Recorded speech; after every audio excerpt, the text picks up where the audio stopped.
the first thing I heard was na na na na na na na na na na na na na. That was the first thing. So I wanted to be like Korean Beyoncé, which is the audacity I have for that. But like, how do you feel about the idea of this becoming like a real life group? Honestly, really cool because I love Ray and Audrey. We had to have the word golden in it because this scene is about like Rumi, the character, wanting to seal the golden honmun. Did they ever tell you like why you never debuted? Definitely.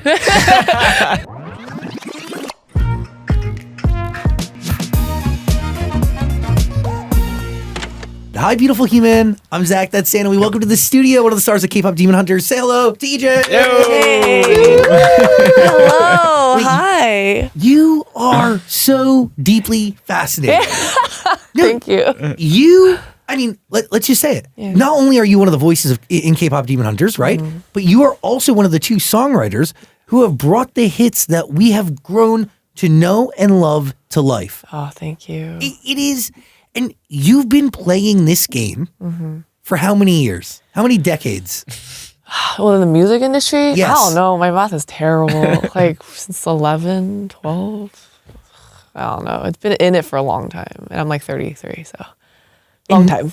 That is, you should be so proud. Oh, thank you. But I know that this is not what success looked like in your dreams. Definitely not. Yeah, I was like, it's very serendipitous and very full circle. So that was really odd. But yeah, I'd been in it in very different angles and facets of music industry, I think. Can you explain to me what you thought success was going to look like growing up? And then let's compare it to what it actually I had is. Two. My first dream was to be a singer. So I wanted to be like Korean Beyoncé, which is the audacity I have for that. But like, I wanted to be a solo artist and like, I didn't want to be in a girl group. I wanted to be like, me. But again, I was very young. And then after I got, dropped by label and, I was just trying to figure out my life. As a songwriter, I wanted my success to be like songwriting success, But you're a trainee for like 11 years or something. A very long time. Yeah, 10 years, 11 years, yeah. Can you explain to me what it's like to come so close to joining groups? Yeah. And then to be, because I'm assuming that's what happened, right? 100%. Like, so like there's like, what do you call like hierarchy of like when you get to debut. So like first you're like the trainee, right? And that's the beginning stage. And then when you get better, because there's like showcases every year and all the people from the industry like are basically like checking if you passed or not, if you're good enough. How scary. Then you get to the next level, which is like pre-debut stage. I never got there. So that, yeah, but also like the thing is like studies was also very important for me. Like I knew at a very young age that like idol life isn't forever. So I was like, I need a career after this. So I wanted to go to college. So like I had to balance studying and also practicing. What were the cautionary tales that you were seeing around you while training that made you realize like this isn't an end goal. This isn't a forever thing? I just always knew. I don't know why. I was kind of smart. I'm kidding. But like as a kid, I was like,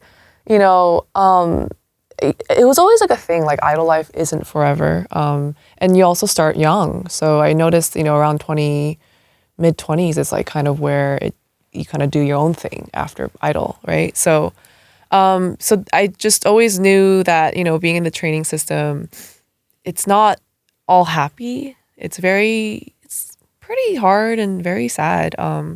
Mental health is definitely a thing that I noticed that everyone needs in the industry. So I really wanted to focus or study psychology, to be honest. So that's why I also wanted to, after, being a K-pop idol, maybe I could also be a therapist for K-pop idols. That was like another goal of mine.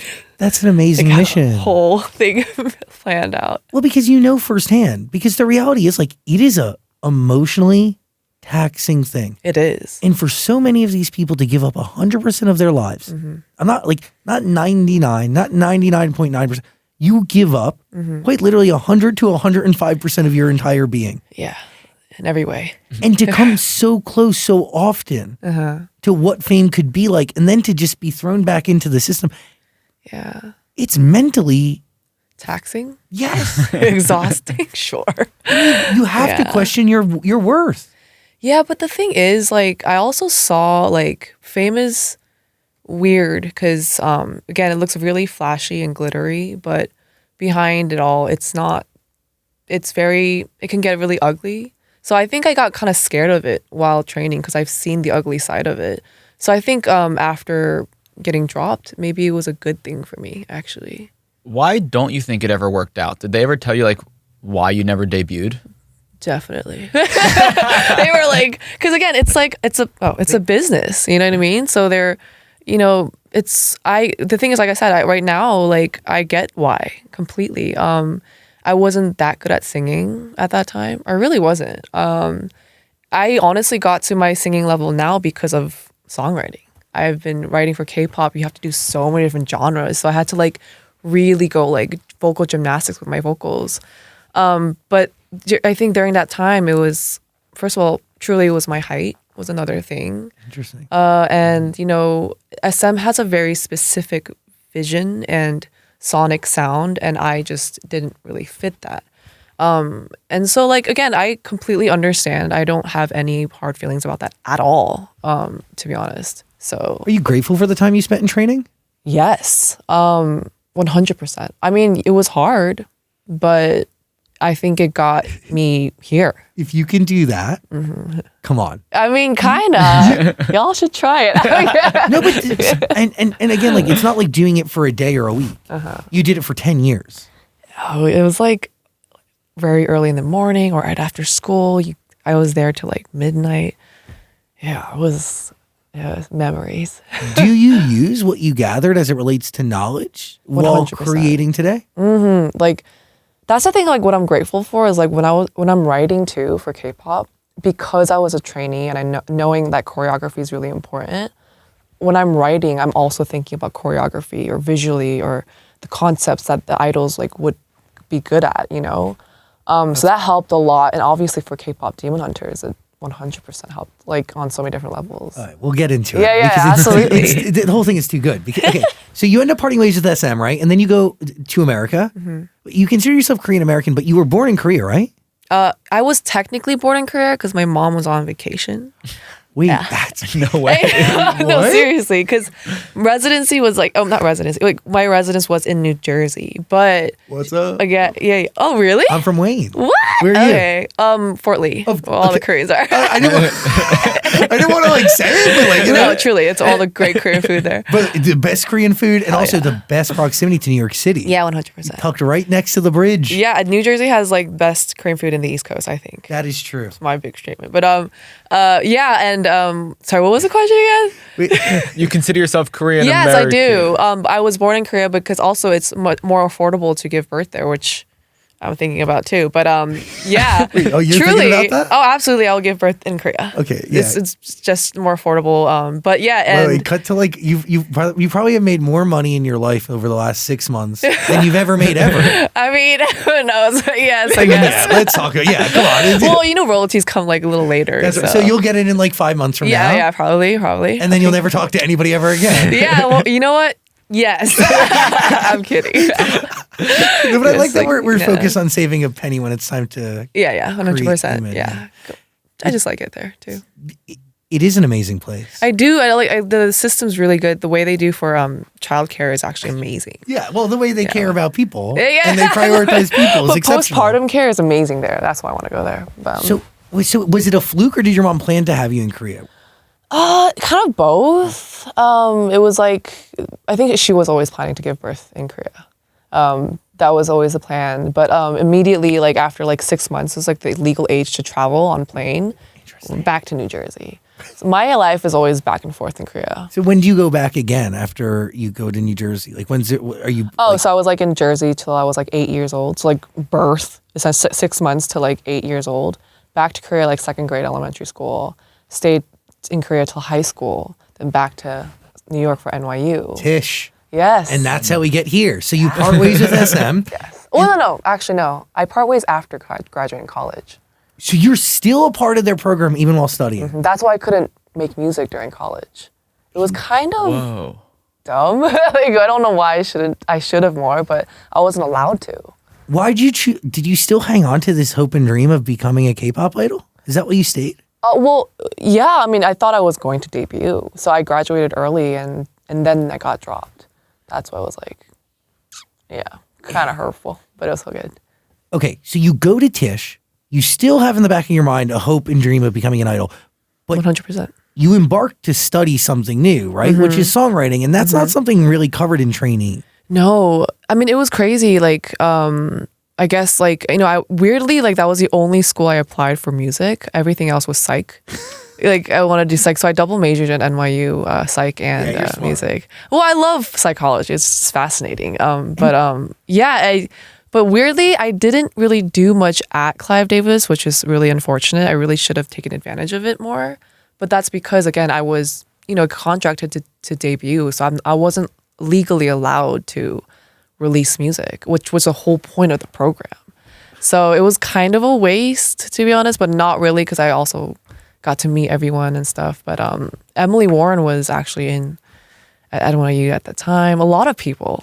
Had you been writing for other K-pop groups before going to NYU? No. Or that only starts after? Writing came after everything. I started writing when I was 25. Why? Like, what? You hadn't even attempted to write a song before 25? Not at all. Songwriting was so random. Like, I was like I never thought I'd ever be writing. I thought I'd be in like just a singer, like a K-pop idol. But so what pushes you? Well, Tisch kind of opened my eyes to like what artistry can be. I saw Phoebe Ryan was in my program, and Fletcher, and like seeing. Heard of him? I know, it's just crazy. Even Lauv was also at school, and it was just fascinating to me to see like how the music industry works in the States, and like the importance of like finding your sound. And I also got into the SoundCloud scene at that time. Do you guys know like Kaytranada? Yeah, of course. Sango, like the Soul Action team. Yeah, I like course. fell in love with that. So I actually started off with Ableton, and I made beats at first. So that's and I took advantage of being in New York. So I would go to all these shows and like DJ sets just to like learn like, oh wait, that works here. Oh, that kind of drop really makes the crowd come in. Like it was a great time to learn about that side of the music too. Interesting. Yeah. So you're really learning both sides of how to craft a song. Everything from beat making to lyrics. Mainstream to underground music. Yeah, I love the underground scene. So that's when I started kind of making beats, came back to SM. That's where our sonically did not work, because I was like this underground, like vocal chopping, kind of dark, kind of moody tone that I was working on, where SM is like completely the opposite. Totally. So that's where I think clashed, like idea-wise. So when do you start going up from the underground and into more of the mainstream? It was like, so I was, underground. I never wrote songs. It was always just beats. And then I would make melodies for vocal chopping. But then, like, when I was dropped, like, I had no idea what to do with my life.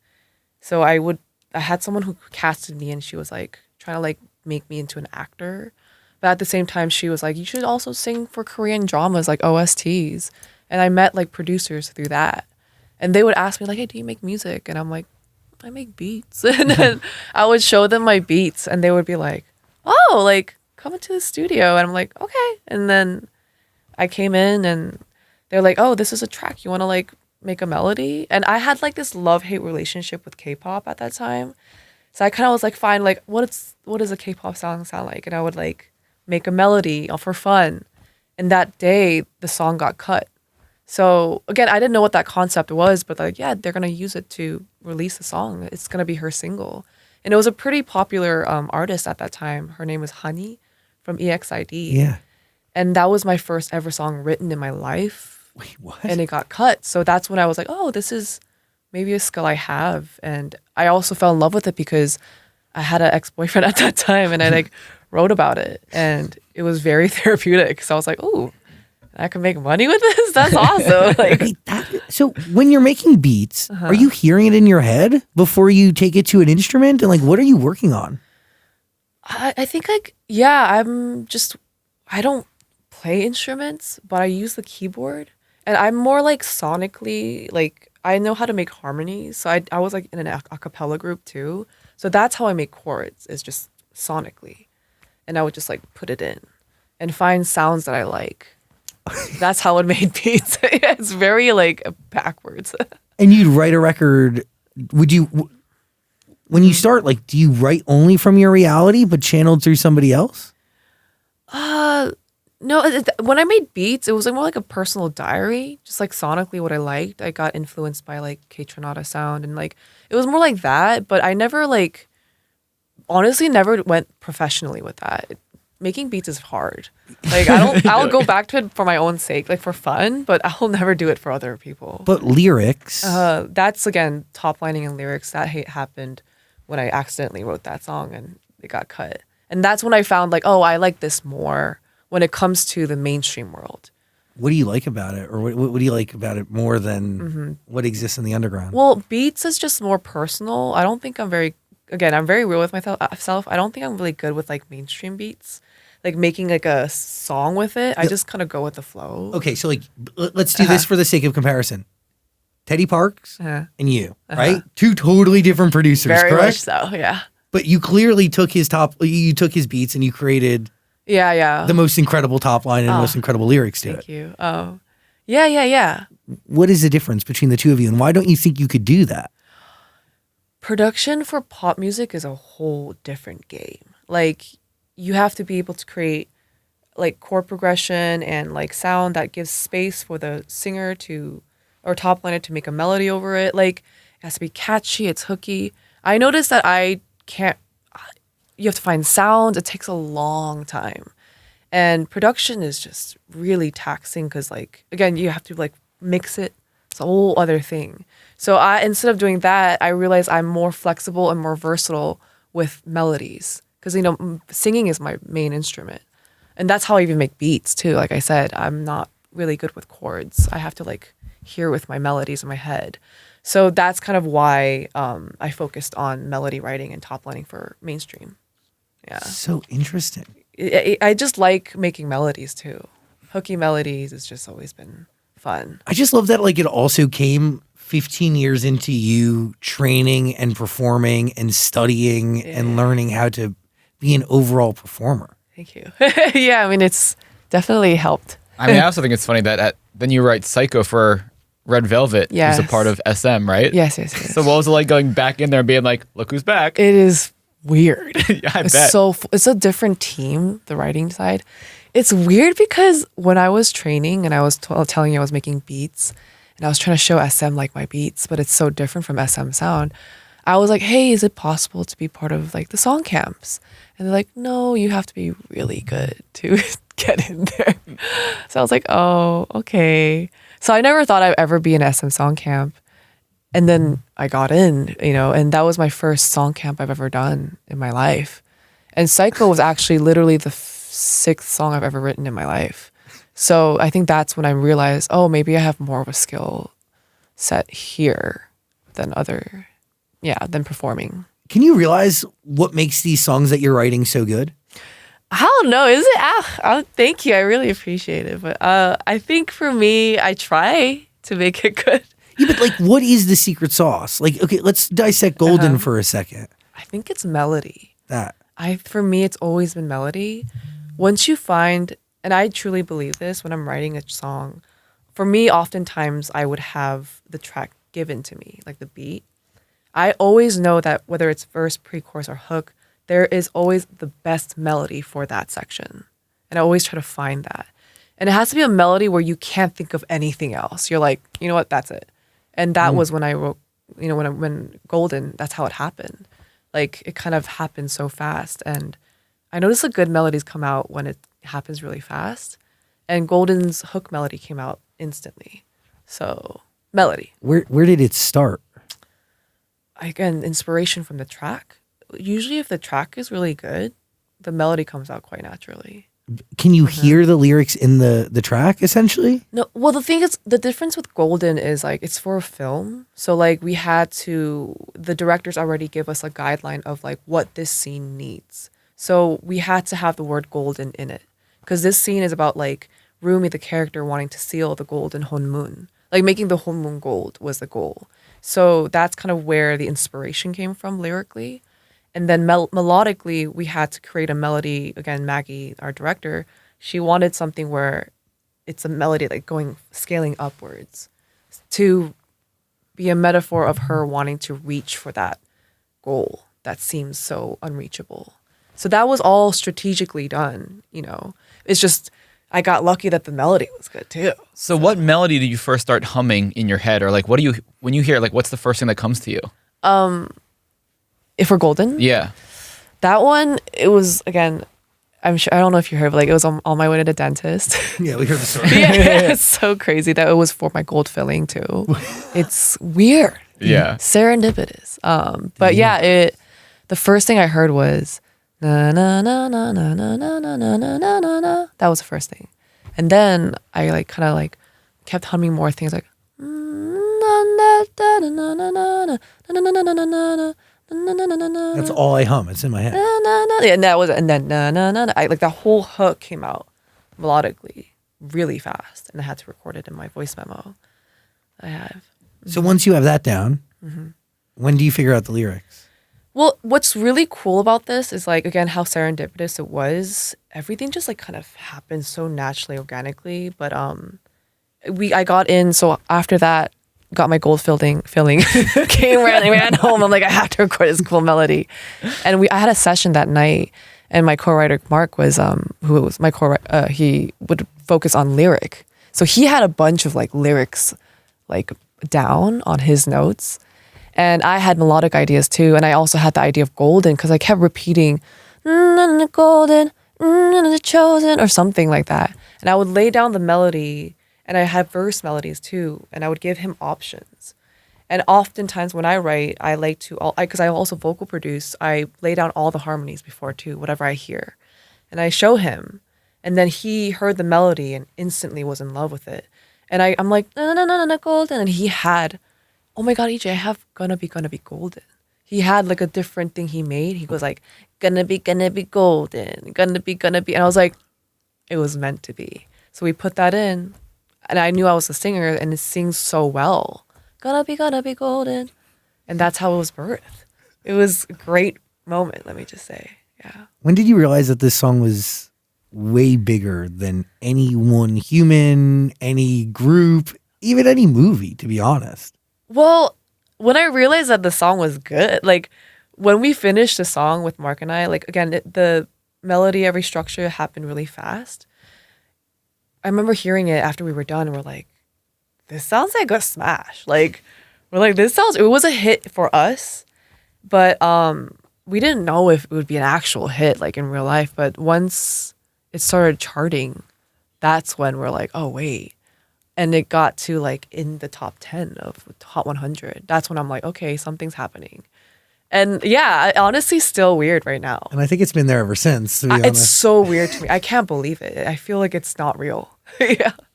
It's nuts. I know. It's really special, though. It is so special. I'm not going to lie. Like, how does that make you feel? Like, something that you gave so much of yourself to is on such a large scale and is being accepted by so many people from so many different walks of life, from so many different generations. Like, it's really a special thing. Like, there's a great deal of beautiful focus on the Korean culture and the entire genre. There's so many feelings. It's very layered, but I feel proud. I feel finally, for the first time, that hard work actually paid off. Because I haven't been feeling that for a long time. I always felt like, because I feel like, I would work hard and things just wouldn't work out. And that happens so many times. Rejection was like my middle name, It was a lot. So like, and when I wrote Golden, I was going through a really hard time. Like things were not working out. So yeah, it meant a lot that was a song that resonated for a lot of people, because that song helped me go through a hard time. And so it feels validating. It feels serendipitous. I feel honored that, it could be so helpful for other people. And like the fact that there's Korean in the lyrics, hell yeah, that's like what my Korean pride is. Like I went to the sing-along, and hearing these kids from different, like, it's crazy. Not even Korean kids, any race, like all races, just like singing the Korean lyrics perfectly. I was so proud.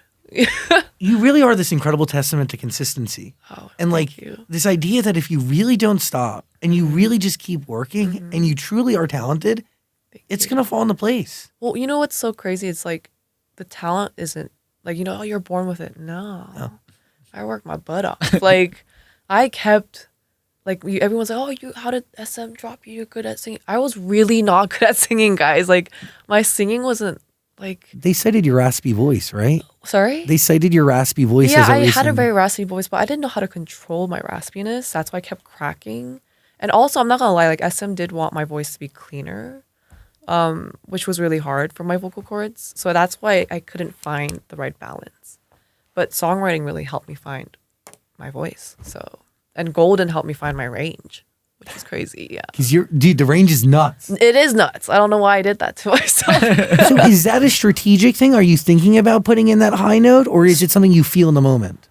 Very much strategic. It was what Maggie wanted for the song. Again, it had to show off. It had to build. Rumi is the main character. She had to have this incredible voice. It had to it had to strain her voice to kind of metaphorically show like she is singing in a voice that's not who she is. That was the point, that's why it was like this non-human voice, a non-human note to reach. And that was all on purpose. And it was very fun to test with my voice, Were you supposed to be only a songwriter for the movie, or were you always going to be the singing voice for Rumi? I came in as a songwriter. I came in before the script was written, so back in 2020. And we kind of it was me and Daniel, who's also one of the writers, or he did a lot of He brought you in, right? He brought me in. Owe it to him. He's the most incredible person ever. And we kind of created the blueprint of what it would sound like. And they were just like, I was just grateful that they liked my voice. And I was like, are you sure? And they're like, yeah. So, yeah. After all that time to be accepted and to feel so validated. Yeah, it's weird. And for them to say, no, we actually do love the way you sound, just the way you sound. Yeah, I still couldn't believe it, to be honest. That hurts a little, no? I mean, it's crazy because like even when I was recording it at the studio, I told Ian Eisendrath, who's the music executive producer, I was like, can I just record it at home? And he was like, no, you're coming in the studio. So that was already a jump for me because I hate performing in front of people. I have really bad stage fright. So, but Ian was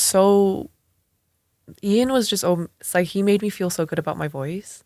So it kind of helped. But I was honestly really scared for the public to hear it. At the premiere when I was watching, I was kind of like, oh no, like would they like it? But so the reaction right now was something I never expected at all. You talk about stage fright. You're obviously the singing voice of Rumi, and there's live performances. You performed on Jimmy Fallon. Mm-hmm. Yeah. You're performing at like... It was so good. Really? That performance was incredible. Oh, yeah. Thank you. You're set to perform at things like Jingle Ball. Yeah. I mean, there's rumors of a potential tour. Yeah. Gosh. How does that... is a tour even really being discussed? And well, it's crazy. How does it make you feel? Well, first of all, I have really bad stage fright. I'm not gonna lie.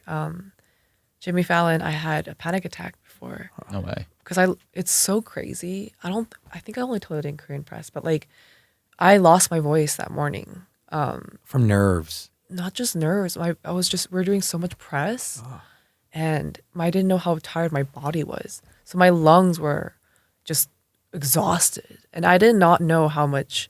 Because I'm usually the type of singer, the more I sing, the better I get. And I just couldn't hit the notes because I was exhausted.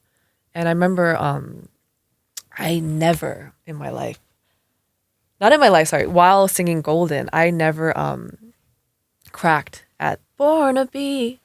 And for the first time during the morning rehearsal, I cracked on Born to Be, and I looked at my fiance, freaked out. And so the movie like manifested in itself. I had to take 5, literally.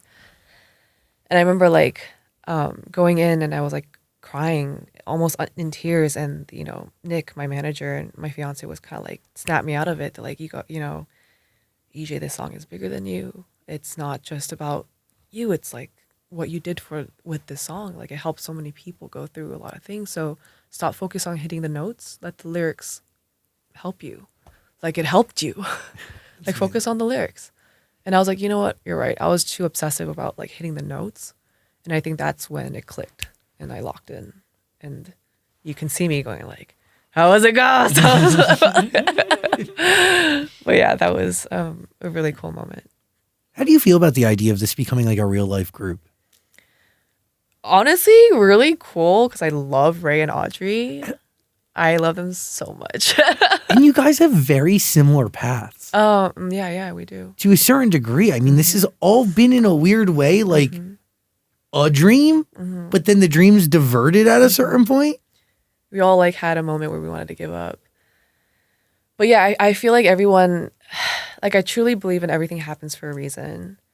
And the way we met and like, we never rehearsed before and we had like a week or two to rehearse, like maybe 4 rehearsals or 5, 6 before Jimmy Fallon. Because when we recorded the songs, we never met each other, you know, like it was all separate. So for us to have really good synergy was very, very meant to be kind of vibe.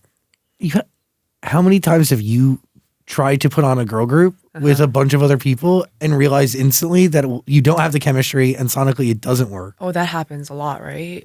I've seen it happen too in being a trainee, but like this is different. That's what I'm saying. Everything happens for a reason. Like personality too, it just fits. Like, and I also learned from them because they're incredible artists themselves and performers. You guys have so much history and experience under your belt that you're so uniquely possess a position to do this. And they're also just really nice, y'all. Like they're just so caring. Like, Audrey's really sweet. Audrey's so She's sweet. so sweet. That girl, she's hella cool. I get it, but she's always in the back, like taking care of you. Like she would be like, "Onni," and she'd bring me like tea and like these like health things, like ginseng, and she's the sweetest. Ray is like the biggest hype woman. She makes me feel so confident. Like I love them so much. Do you feel like you're meant to be an artist now? I don't know. I'm still figuring that out. Like, because I haven't really ever seen myself as an artist. Because like I feel like artist is like you have a sound and like you're pushing the needle and you know like I'm so used to writing for artists, so like I'm trying to figure out still like what that means to me. I really appreciate the fans just like loving my work and my voice. Your solo music's great too. You think? Oh, thank you. You look so uncomfortable. I don't know. It's like I appreciate it. Like again, I would just try to release songs that meant a lot to me and Another World is. So yeah, I'm still figuring that out. I think for me, it's like I don't want the attention to be like me really. I want it to be the song. So because I'm a songwriter and that's my artistry. So like I kind of want Ejae to be a platform for that, for like my songs to have life that's just been shelved, you know. Because I have a lot of songs, you know. Yeah, how many songs do you have that just sit on a hard drive? A good amount. You know, and I'm still writing and I'm still growing as a writer. So I don't know. Probably like, actually not too much actually. But yeah, it's a good amount, I would say. Are those songs for you or are those songs for Pitch? For Pitch. All of them's for Pitch. Yeah, none of them for you. No. But then how did you know that this single was going to be for you and not for somebody else? Because this song was kind of, there are some songs where I'm like, I write for my, like, because it was pop writing. That's the thing. K-pop writing is a little different. I think for pop writing, I put a lot of like my own personal experience into it.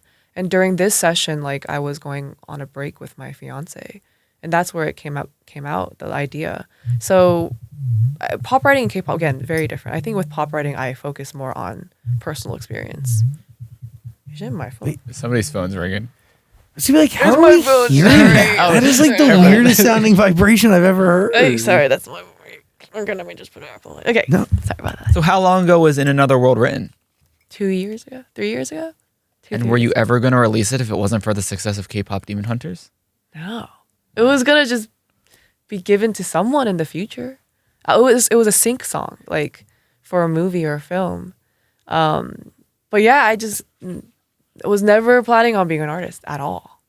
And who pushes you to actually become one? Nick, my manager. He's like, you're an artist. I mean, I've heard like when I'm writing with other writers, they're like, do you ever want to be an artist? And they're like complimenting my singing. But I always thought that was like a strategy for them to like can you sing the demo? Because that's why they're complimenting. You know what I mean? Like, you're so good at singing. Can you sing it? I'm like, so I thought that's why I never really thought about my voice that much. But yeah, I'm still figuring it out. I don't know. Am I an artist? I think so. You're definitely an artist. There's a difference between an artist and a celebrity, right? You know what I mean, I think an artist could also be a celebrity. Yeah, but and then a celebrity could also be an artist. No, 100%. But like the celebrity part is the one that kind of freaks me out a lot, to be honest. Yeah. It's the attention. It's the eyes. The attention part is the part that scares me a lot. And I gotta say, it's weird. Like in the K-pop universe, you are kind of shielded from that side of it, right? Like most idols. I mean, unless they're, I mean, you correct me if I'm wrong, but like, and maybe I could be 100% wrong. I feel like idols aren't subjected to the digital discourse about them in the same way they are. They're watching everything. They're watching everything. They're looking at everything. And Korean, I think just like social media in general, the hate comments is just... It's a lot. It's a lot. And in their situation, they can't even do anything about it. They can't respond. They don't have any control. Well, they're more like protected, like as in like, you know, there's protection. Like they don't go outside often, and they're kind of more insulated, I would say, in K-pop. But it's scary. It really is. That's why I wanted to be a music therapist, like genuinely. And I've seen the dark side of it when I was training. Like I mentioned in a different interview, but like there are a lot of times when we would walk through, and there was like a glass door at that time at SM, and fans would be like hurled around it, and they would throw trash at us and call us terrible names. And we're like 11 or 15 or 14. Or like when we're walking outside, because we have to go out sometimes, but these fans are waiting outside like till midnight, and they're just like putting the finger at us and like trying to hit us sometimes. Like it was dark. Like I've seen, like fame can cause obsession, right? And obsession, I feel like, is the part that's scary. Not saying a lot of fans are incredible, like so supportive. My fans are amazing. But there's also obviously the bad apple in every tree, right? Mm-hmm. That is very scary. It's scary, yeah. So how do you balance it? It's a great question, right? I'm figuring that out right now, trying to figure out everything. Would you do a tour, a K-pop Demon Hunters tour? I mean, yeah, I'd be down. But for myself, I don't know yet. But like K-pop Demon Hunters, maybe. Does that allow you to kind of do it in a way that is less attached to you? Yeah, 100%. I said it a long time ago with Daniel, where I was like, if I ever debut, if I ever want to be an artist, I want to be an animated character. You said that before this happened? Literally. No way. I'm dead serious. This is before they even like casted me as a Rumi. And cut to like aespa, who technically they have like digital avatars, but this is different. This is different. You know Hakune? There's like a Japanese like animated singer. Just an animated singer. Yeah. Like she has blue hair. I don't know if you know, guys. That could be you. I want it to be like that if I were to be an artist. But this is kind of that. This is way better. I know. This is I love so much that. cooler. Yeah. So for K-pop Demon Hunters, yeah, like touring would be fun. Like especially with Ray and Audrey, like I would love that. But for myself, I gotta think about that. Yeah, she'll be thinking. Yeah. By the way, you also wrote your Idol, How It's Done. Yes. The Hunter's Mantra as well, which I love too. Yeah.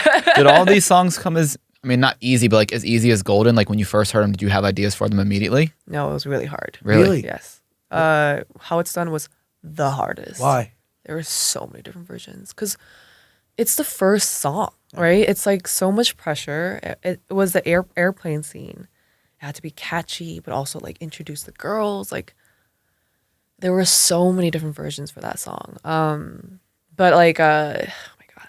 But that was just like one of the hardest songs to write. How'd you know when it was right and done? I think when we found out the melody, weirdly, we went back to the original one. The very first song I wrote with Daniel for that scene, for the movie, was How It's Done. Yeah, the hook was the same as the very first one. And so, which was like 5 years ago. So we brought it back, which is crazy. But the rest of it, obviously all different. But like, I'm talking about specifically like top lining and stuff. But that was really cool to see it kind of come back. But again, hybrid with everything with, I mean, Black Label killed it with the track, you know, with Teddy and everyone. So they also had various different tracks too. We had a whole completely different song before. And then again, it's just so many different like test runs of things. And it had to be right for the directors, had to like it, and had to really, really be catchy and fit the scenes. So when we did dun, dun, dun, it was perfect because it's 3, dun, dun, dun. Yeah. 3 girls, dun, dun, dun. It was perfect for the scene. So yeah. Are you watching much of the movie when you're crafting these songs? No, right? Sort of, actually. In the beginning, I saw a lot of the screenings. I had to read the script for writing. And but towards the end, the team got bigger and bigger. We kind of did our own things. It was a lot of guidelines from the directors of trying to figure out what it is. But yeah, being the singing voice helped a lot too, to be honest. Yeah. It's so cool. It is so cool. Mm-hmm. What's the most valuable thing you think you learned from this entire experience so far? You know what? Having no ego was the biggest one. I had a huge ego death moment. Really? And not just as songwriter, like relationships, therapy helped a lot. But when you have ego in any relationship, like romantic, friendship, songwriting, I think it really ruins the relationship, right? And it ruins the chemistry. And I think having no ego and being able to have more of a growth mentality makes you a better partner, a better friend, and a better listener, meaning a better writer too. So I think it's important to always have the song be king and work with people who are willing to, say and be honest, like, oh, I don't think that melody works here. Like, no matter how successful you are, And I think that's kind of why Mark and I had really good chemistry. And we were able to, because he comes from the theater world. And, I love musicals, but I can't write a musical. It's really hard. And musical and pop sometimes doesn't work. It could be kind of different, you know what I mean? Like wordy. So us kind of having that balance was really important. But there's still the story elements that musical adds to it. There's still that forward momentum. That's what was important. It's playing into something so much larger. Mm-hmm. So I'm like, he's always like, we need the story. And I would be like, Mark, can we simplify? It's not hooky enough. Yeah. Or like, but that was, again, you can't have ego with that. So I think that was the biggest thing. And that's what gives us these timeless songs. I hope so. They are. It's crazy. I'm trying. You should be very proud of everything. Thanks, I appreciate it. You got to listen to all of Ejae's music. It's waiting for you. It's on Amazon Music. And obviously you can listen to the KPop Demon Hunters soundtrack. Mm-hmm. It's on Amazon Music. Yeah. What are you thinking? Yeah, and also my new song, In Another World, is out too. It's there. I mean, by the way, if you go to Amazon Music, click the link below, you will find all the records, top to bottom, the entire discography. Yay, thank you. Are you going to release your own EP? Maybe. Okay. Sounds like it, I'm going to release more songs for sure. It's so funny. Like, I don't know if you want to talk about your own music. Okay, I do. Okay, let's talk about it. Okay, so I love... It's like 1 second, it's like, this is the worst thing. So for me, it's just like, again, song is key, right? I just want to write really good songs. For me, like, this whole experience, I got so starstruck just writing with all these writers I look up to.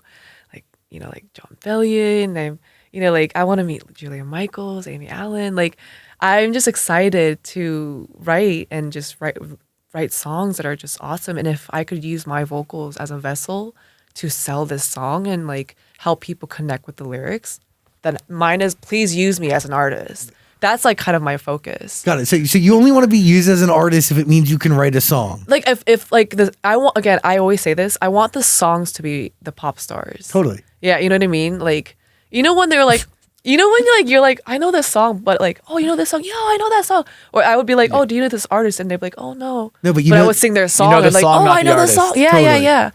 Like, that's kind of the vision. You want people to just know your songs. I do. I really do. I want to write really good songs. I want this for you, and I think it's going to happen. Obviously, you have the skills and ability to do it.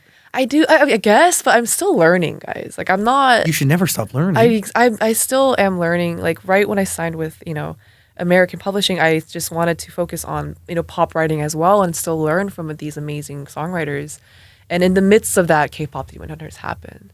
So I'm very excited to, like, keep working with different songwriters. And who do you want? You mentioned Julia Michaels. You mentioned John Bellion. Yes, John Bellion. I wrote with him recently. He's amazing. You wrote with him recently? Yeah. Wait. He's so good.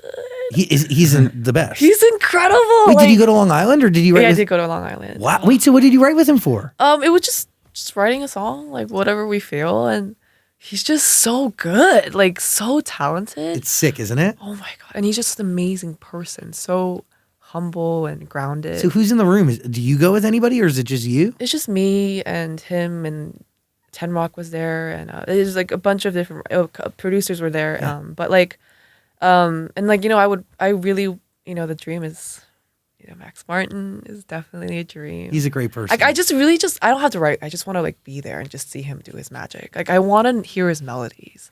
I heard are amazing. And obviously like Amy Allen. She's amazing. She's crazy. She's so genius, I think. Julia Michaels as well. So you haven't written with these people yet? No. Ryan Tedder. Oof. Like, I'm just excited to be writing with people. What is success? How do you define success today? That's a great question. I think success is just like when you find... Okay, I feel like anything you do in life, whatever career path you choose, it's going to be hard, right? It's just choosing your hard. Like, which struggle are you willing to choose? And when you find a good one where you're willing to go through the struggle and be okay with it and be satisfied, I think that's success. Like, finding that one. Because finding a dream is hard too. There are a lot of people who don't know what they want, right? And for me, I'm blessed to even have a dream or have a goal. And I think when I've had that goal to focus on writing and having that, and being able to connect with everybody through that, that is success. Yeah, I think. In my beautiful. opinion. Yeah. Thank you for being here and hanging out today. Thank you. Thanks for making art. No, thank you guys. No, you guys are legends. You know that, right? Like, I watched your interviews. You guys are so cool, and like, I'm just honored to be here, guys. Get out of town. No, you asked like the coolest question. Yeah, but real recognizes real, so please keep coming back on our show. No, of we're always course. here, and as you release your own stuff, please, you. in another world, listen to it. She actually does want you to listen to it. Yes, please. Stream it. It's on Amazon Music. I do want to be an artist in some way. I do have one more question. I know you have to go. No, please. When you ask write away. for yourself, will you ever write in Korean or is that only in English? No, absolutely. Like, I have songs I've written just in Korean too. So like, I want to experiment. Like, English is my first language. And so I want to, some songs are going to be in English, some songs in Korean, some in a hybrid. I'm still like, again, Figuring it out. artistry is new to me. So like, There's no rules. yeah, there isn't any rules. So, and I do K-pop and pop. So who knows? Wow. I have a lot of, How often are you writing? Right now, not that much. I should be writing more, but I usually write every day. Yeah. Like a poem or lyrics? What is it? You know what's crazy? Like, I know some writers do it like a song a day. Yeah. I'm not that kind of writer. I usually have tracks. I lay down melodies every day, but I take time in writing a song. Like, because I'm a perfectionist. I don't just write. I record myself. I do all the background harmonies. I vocal produce, and I make a demo that's like sounds perfect. So that takes like a couple days, I would say. You're a badass. Yeah. Oh, thank you. By the way, the best artists vocal produce. Ariana like Grande, Beyonce. Oh, you're so They're vocal cool. producers. Ejae. Ejae. I heard amazing, like Ariana Grande. I heard she's incredible. She's the most incredible vocal producer. I've watched her do it. I'm You proud. did? Yeah. Oh my god! What? Like What just was it me and her, like? and she's like, there's this giant like monitor, and she's just in this tiny No, and chair. she uses and Pro she's just doing this Tools. thing. Yeah, Pro Tools. is hard. She does it herself. I use Ableton and Logic sometimes as well, but I look up to her a lot. No, she's incredible. I heard she's just so nice and so humble. And All those things are 100% okay, accurate. goodness. Like I'm just I really look up to her. You'll meet her eventually. Award season's coming up. You'll Yeah, meet all these people. You'll be there. On that log right there. I think you're going to get an Oscar nomination. Grammys, Oscars, you're going to get them all. Without a doubt. I really hope so. Yeah, you should be very proud. I'm just proud because you don't see many Asian women in this industry. Real. Have you met any of the Korean American or Asian American writers? Women. Besides people who are already in groups? Not an artist, No. songwriters. There aren't many. No. I haven't seen many. Maybe one or two. That's what I'm saying. I want to because I feel like Asian women, they have imposter syndrome in this industry. I suffer from that still now. So if that award would mean so much because it would open doors for a lot of people, women who look like me and want to write. The award will come, but even the nomination. Who knows? To be recognized, all of it. Yeah, I mean, I don't know. I mean, I would be honored, seriously, regardless. Just even being nominated. Ooh, I would cry. I would faint. You have such an amazing journey left to travel. Can't wait to watch you do it. Wait, can I ask you guys questions? Sure. Your team is going to hit us because you got to get us. But you can ask me questions. How long have you guys been doing podcasts? The show's been around for 18 years. We've been doing it for 13 years together. 2000.